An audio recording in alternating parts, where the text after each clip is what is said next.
지금 일본 부동산 시장 정말 뜨겁습니다. 그런데 이게 과연 황금 같은 기회일까요? 아니면 30년 전 그 악몽이 다시 돌아오는 걸까요? 오늘 한번 제대로 파헤쳐보겠습니다. 1조 1,400억엔. 이게 무슨 돈이냐면요. 바로 올해 상반기 단 6개월 만에 외국인 투자자들이 일본 부동산에 쏟아부은 돈입니다. 와, 2005년 이후 역대 최고치라고 하네요. 오늘 저희가 들려드릴 이야기는요. 그냥 제 개인적인 생각이 아니라 한국경제신문에 실린 글로벌 PMC 김용남 대표님의 칼럼을 바탕으로 한 아주 깊이 있는 분석입니다. 자, 그럼 그 핵심으로 바로 들어가 보시죠. 자, 오늘 이야기는 이렇게 흘러갈 겁니다. 먼저 지금 도쿄가 얼마나 뜨거운지 보고 그 열기를 만들어내는 두 개의 엔진을 분석해 볼 거예요. 그러고 나서 이거 좀 위험한 거 아니야? 하는 과열 신호들을 짚어보고 그 유명한 1980년대 버블이랑 비교도 해볼 겁니다. 마지막으로 이 상황에서 우리는 어떤 전략을 짜야 할지 원본 칼럼이 제시하는 해법까지 알아보겠습니다. 우선 이 현상이 얼마나 대단한지부터 체감해 보시죠. 도쿄가 그냥 좀 괜찮아진 수준이 아니에요. 아예 아시아 부동산 투자의 중심, 허브가 되어버렸습니다. 이거 보세요. 진짜 놀랍지 않나요? 도쿄, 이 도시 하나가 끌어들인 투자금이 무려 132억 달러입니다. 이게 어느 정도냐면 아시아 태평양 전체 시장의 거의 3분의 1을 그냥 혼자 다 가져간 거예요. 어마어마하죠. 아니, 도대체 왜 이렇게 돈이 몰리는 걸까요? 원본 칼럼에서는 이 불길을 키우는 두 개의 강력한 쌍둥이 엔진이 있다고 지목합니다. 첫 번째 엔진은 바로 금리입니다. 일본이 초저금리 끝냈다고는 하지만 여전히 단기금리가 0.5%예요. 지금 미국이나 영국이 4% 넘는 거 생각하면 이건 뭐 돈 빌리기가 너무너무 쉬운 거죠. 이렇게 금리가 낮으니까 일드 스프레드라는 게 아주 매력적으로 변합니다. 이게 뭐냐면 쉽게 말해서 대출 이자 내고도 임대 수익으로 얼마가 남느냐 하는 건데요. 도쿄는 이게 1.9%나 돼요. 뉴욕이나 런던보다 훨씬 높으니까 투자자들 눈에는 저기 가면 돈 벌겠구나 하는 신호로 보이는 거죠. 근데 금리가 다가 아닙니다. 물가도 계속 오르니까 앞으로 월세도 오르겠지 하는 기대감이 생기고요.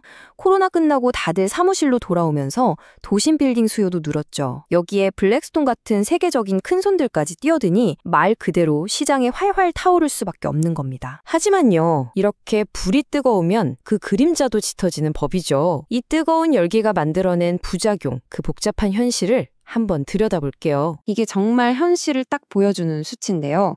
불과 10년 전만 해도 도쿄 23구에서 1억엔, 우리나라 돈으로 거의 9억 원이 넘는 아파트는 10채 중 1채꼴이었어요. 근데 지금은요, 16채나 됩니다. 16배가 뛴 거죠. 결국 이게 무슨 말이겠어요. 정작 거기서 살아야 하는 사람들은 집을 구하기가 하늘의 별 따기가 되고 있다는 거죠. 상황이 이렇다 보니 이제 지방정부에서도 슬슬 움직이기 시작했습니다. 한 가지의 예로 도쿄의 한 구에서는 투기가 너무 심하니까 새로 짓는 아파트는 5년 동안 팔지 말라고 요청을 했어요. 물론 이게 법적인 강제성은 없지만 분위기가 심상치 않은데? 하는 신호를 시장에 던진 셈이죠. 업계는 긴장할 수밖에 없고요. 이렇게 시장은 뜨겁고 정부는 기재를 만지작거리는 상황, 많은 전문가들이 어디로 많이 본 그림인데? 하고 있다는 겁니다. 바로 일본 경제를 잃어버린 20년으로 밀어넣었던 그 1980년대 버블의 기억을 떠올리게 하는 거죠. 원본 칼럼에서도 아주 강력하게 경고합니다. 지금 상황은 1980년대 후반 버블 경제를 떠올리게 한다. 과거의 교훈을 기억해야 할 때다라고요. 그냥 흘려드릴 말이 아니죠. 그렇다고 지금이 80년대랑 완전히 똑같냐? 그건 또 아닙니다. 이 표를 보시면 차이가 명확하죠. 80년대 버블은 그냥 전국적인 투기 광풍이었어요. 반면에 지금은 도쿄 같은 특정 지역에 집중된 현상이고요. 또 그때는 금리를 확 내렸다가 버블이 떠졌는데